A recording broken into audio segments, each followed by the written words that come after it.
Hi, my name is Becca Douglas, and this is my story.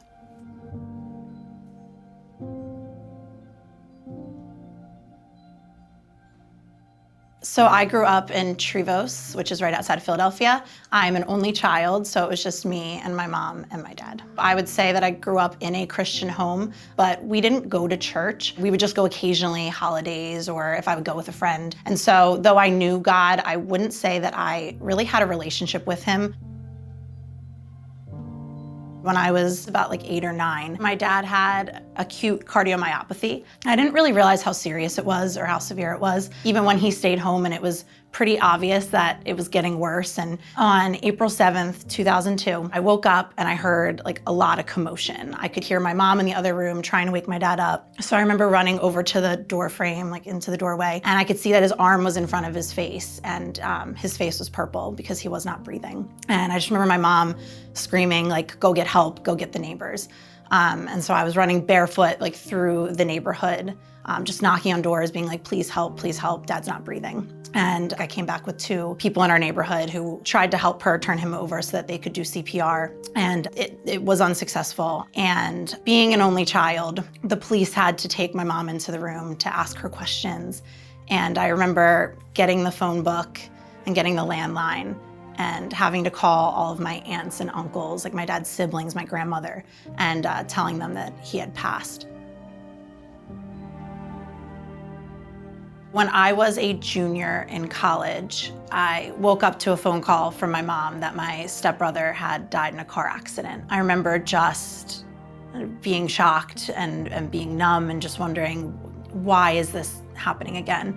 And there was a lot of grief there. Obviously my mom had been through so much, and so my mom started to have a lot of these episodes. No one really knew why, no one knew what was happening, and eventually through a lot of tests, they ended up being able to diagnose her with multiple sclerosis.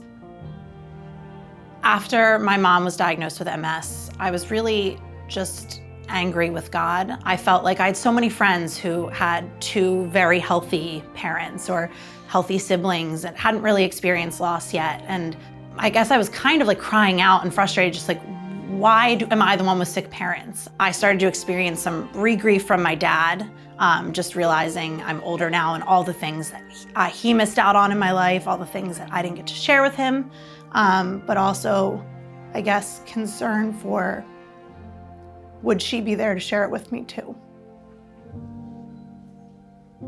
In 2012, when I was a senior in college, my mom and my stepdad invited me to come to Bethel for Easter service. At that point, I was not going to church back at school. I was still in this place of just being frustrated with God, but I agreed to go to service with them because it was a holiday, and I really liked it. I loved, the worship when I showed up.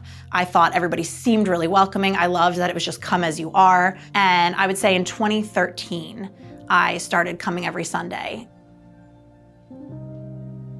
When I look back on my life, I would say that the passing of my dad really kind of set up the trajectory of the rest of my life. Now I have this relationship with God, and I'm serving at church in Be Kids, and I'm getting to help the kids at Bethel learn more about what it means to have a relationship with God and to grow in that relationship with God. In Be Kids, we call it being his forever friend. And that's something that I learned through the loss of my dad, and I love getting to share that with others. Do you think your dad would be proud of you? I would. I hope that my dad is proud. I think he would be proud. I think he would be most proud of the person I became, and I do think he'd be proud of where I am in my faith journey as well.